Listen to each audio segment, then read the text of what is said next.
Hello, hello, hello, and greetings, everybody. This is Edward from t3.tools.com. So, it's been a while since I made a video. Last month, we missed our video opportunity.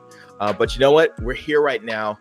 And not only am I here right now, I'm here right now in full force. So we have a special guest with us today. So we're going to be talking about dental marketing. But these topics, once again, can be used for just general marketing. But we're going to be talking about how to connect with your customers when they have a diagnosis with cancer. So for us, joining us today, we have Miss Lena Stutz, and I'll bring her on in just a moment. So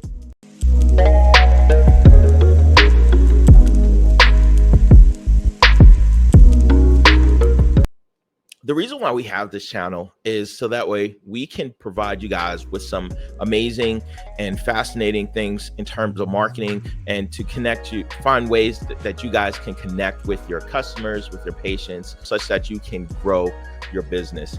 A lot of times we don't have access to these tools, and I hopefully am providing value via this podcast. So if you have the opportunity, go ahead and check us out at teetharenot.tools.com. That's teetharenotTools.com. I'm like out of practice here. Oh my gosh.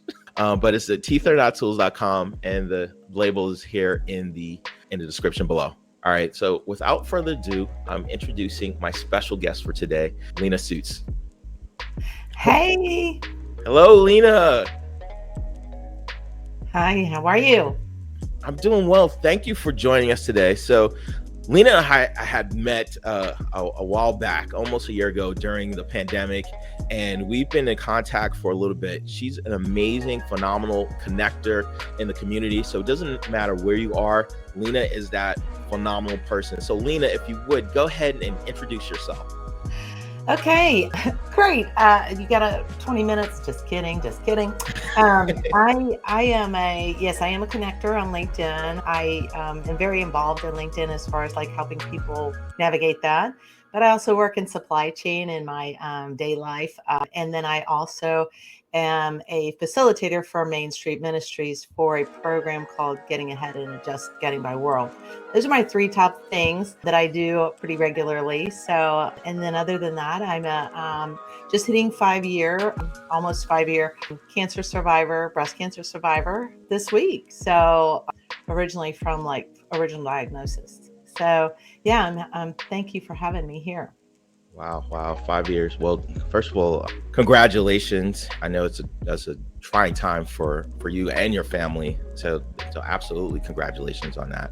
I guess that's a good segue into our topic as it is at hand. So one of the things that we kind of dread hearing is, it's the last thing we want to hear is, I need to have a conversation with your doctor, and then you get some sort of diagnosis. And so the diagnosis that we're talking about on this call, once again, is cancer. Now, cancer is a life-changing event. It's something that can affect us in more ways than we can ever imagine. And Lena is just going to talk to us from a patient's perspective in terms of how to communicate with someone that is going through a diagnosis. There's so many different things going around. And then, in terms of those diagnoses, the world does not end. You still have to get services. You still have to get your dental checkups. You still have to get your wellness exams just as much as a normal person would, but it has to come in a different manner. So Lena, I guess if you can help us out, in terms of the conversation from a mindset perspective. Gosh, well, one is that you mean from diagnosis? Mm-hmm. Yeah, that it's easy to say you have to think the best, not the worst, and it's a lot harder to do. But the more you have people that are either have gone through the experience and are in a good place, or your family, it's kind of getting a few core people that you'll be able to talk through how you're really feeling, and then be able to kind of establish, like, how do I want to feel about this, right? Because the better I mentally think I'm, and believe that I'm going to be able to move through this, I'm going to be able to be informed and know, listen to the doctors, kind of vet that, kind of go through the process depending on what all treatments and different things that have to happen. And so the sooner you kind of take that and say, the only thing that changed from yesterday is that I've got a diagnosis of something, and I've still got to manage, and I've still got to decide to get up, and I've still got a lot of things I've got to. So the more you can face that in the sense of, hey, I get to, and that can sound kind of odd, nobody is ever thankful to get cancer or any disease, but I get to get up. I get to decide that I'm going to think pretty good about this. I get to take this day and be thankful for the friends, family, or the doctors, or all of the things that are going to be required in this journey. I get to decide how I feel about it. And the more I can tell my mind, I feel pretty okay with knowing that I'm going to be well cared for. I know to ask questions.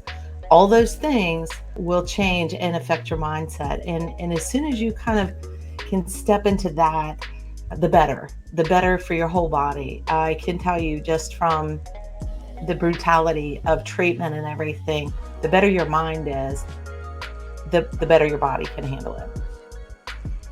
Wow, that's amazing.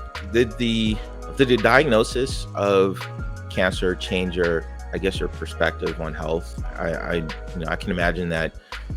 So like you said, you're going through, nothing changes other than you got a diagnosis. But in terms of some of the things, did you say, you know what, these ads are not relevant for me, or these ads are insensitive, or yes, I never noticed these type of communications to someone like me, and it really resonates with me? Did you have any of those type of experiences?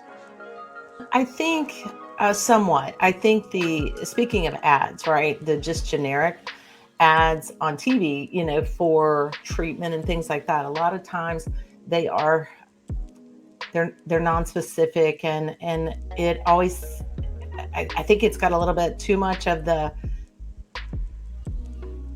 I don't even know how to explain it. I know that there for a while it would just make me aggravated, because it always made it look as people were just fine. They weren't, they took their whatever kind of medication, right? And they were on a bike the next day and jogging 5 miles and all the things. And it's just not like that typically, And so I think, and those ads don't talk about all the truth. I mean, it's like this blurb of side effects, right, Edward? And then it's just kind of like, okay, but people still have no idea what all that's about. The regular public, it's just an ad. I don't even see the point of those ads, quite honestly. I know that, like, it's supposed to be beneficial to say, we've got new treatments, but how far are they proving it? And where's the real people? Those are all actors in it. So I kind of not a fan afterwards, because I know so much more about the truth of it. And I would just say, don't believe but half of the ads that you see on TV. There's just a lot more real people that could be more realistic when it comes to, I feel like, advertising that stuff. Okay. Yeah, no, that's a good point. I can imagine that the ads, there's people sitting in a room, they may or may not be close to the disease, and depending on what their situation is, it could create some content out there that may be not as sensitive or relevant. So in terms of, I guess, mindset, since we're talking about mindset, what are some of the things that are coming at you from mindset? Like, were you more tired? Was there more stress? And was it a lot going on in terms of the disease? And I'm asking this just in terms of perspective of communication, because it's like, how do you actually approach someone that's going through this situation, marketing aside, even just friends and family? Yeah. Oh man, I love that question. And thank you so much for it, like, being a question, because I think one of the worst things you can ever say is, it's going to be okay. Don't ever say that, because you don't know. And also because that's not what anyone wants to hear after they've had that diagnosis. The truth is it can be very difficult on family and friends to accept and to walk through. And so the combination is, as the person being diagnosed is being able to be pretty honest about how you're feeling. It's like, I feel like I don't know which way to go. I feel like, all the things at the beginning of diagnosis, as you go through treatment, depending on what that treatment is. I had chemo and radiation. The chemo was brutal, but mostly because I was just tired and, went through the hair loss, went through all the things, but also always felt like I had to be strong and, in the best mood and the best everything for the people around me. It was like I was accommodating them and feeling kind of not accommodated for the way I felt. Although in some ways that probably kicked my butt and made me, you know, fight and deal with it better. But I think from the other part is it's hard on the families because they're hurting for you. They don't know what to say. They don't know how to approach it. So I'm trying to say, hey, let's have a real conversation. Put all the things that you feel about this. Are you comfortable? It's a two-way conversation of saying, are you comfortable talking about the details of what's going to go on here in the diagnosis, in the treatments, because some people are not, it gives them anxiety. They start thinking about themselves. What if I got this? And that's okay. I think we have to be sensitive to each other and say, hey, Edward, my friend, I got this and this just happened. Hey, can I talk to you about it? But, are you in a place to be okay for me to talk about this? Because some of it, might be a little brutal and I really need someone to talk to. And I'm okay if you're not, if that's something you're not comfortable with. Right. And that shouldn't impact your friendship or your family relationships. But the more honest we're about that, I think the better. And then that person's going to know it's like, hey, there's other things you can do. Maybe it's not to have that deep conversation. Maybe it's more like, I need socks because my feet are cold because they get cold every time I get a treatment. And you send me some socks, right? There's just so many more ways we can approach the same problem, but we have to really be okay with talking about it and finding the people that are the best, maybe in levels, however you, look at that is who can manage that, how you feel about it and how they feel about it. So that if you need to call somebody in the middle of the night and go, whatever, right? I am just a mess, or I can't sleep because I'm so high on steroids. I can't see straight, all the things these things happen, but you don't want to call somebody in the middle of the night that's not their gift, right? And their best way to be with you and to care about you. So I think that's part of it. Hope that wasn't too much. No. I think that's really good stuff. And I was listening to about what you're saying, like even about the socks and making suggestions.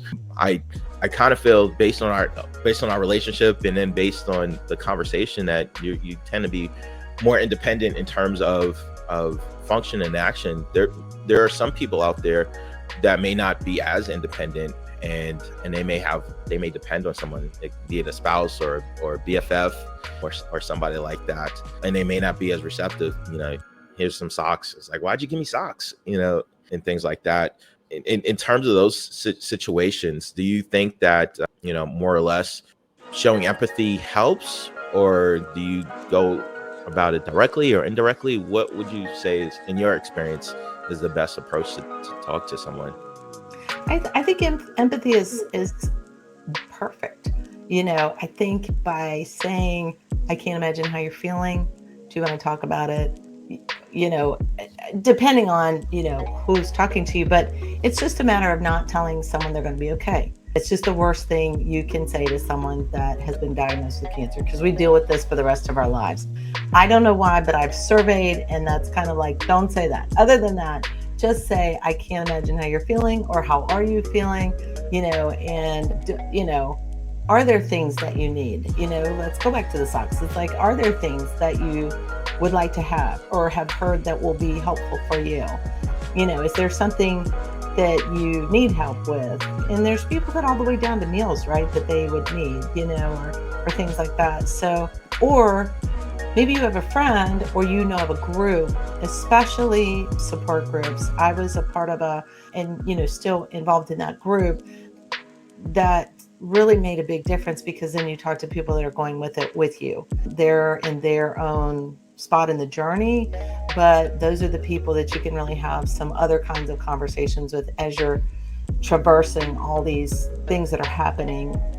And so the people that are outside of that group, now you can almost go back to them and go, yeah, our group did, we talked about this, or, it can bring other conversations about, or the ability for you to feel comfortable asking more questions, and kind of through that empathy going, does that make you feel better going to those groups? When does your treatment start? What does that entail? All the things. I think just that approach of kindness is great. I mean, I actually had people that contacted me, and once I was starting on chemo, and I didn't put it out there publicly. I didn't do anything on social media. I was embarrassed that I had cancer. I didn't really know how to. I didn't know how to navigate it. It took a while, but those between the support group, family, friends, I mean, certainly was able to manage and kind of get a hold of it, and then kind of, and really get a great outlook, a good positive, way to kind of deal with it, most of the time, certainly not perfect.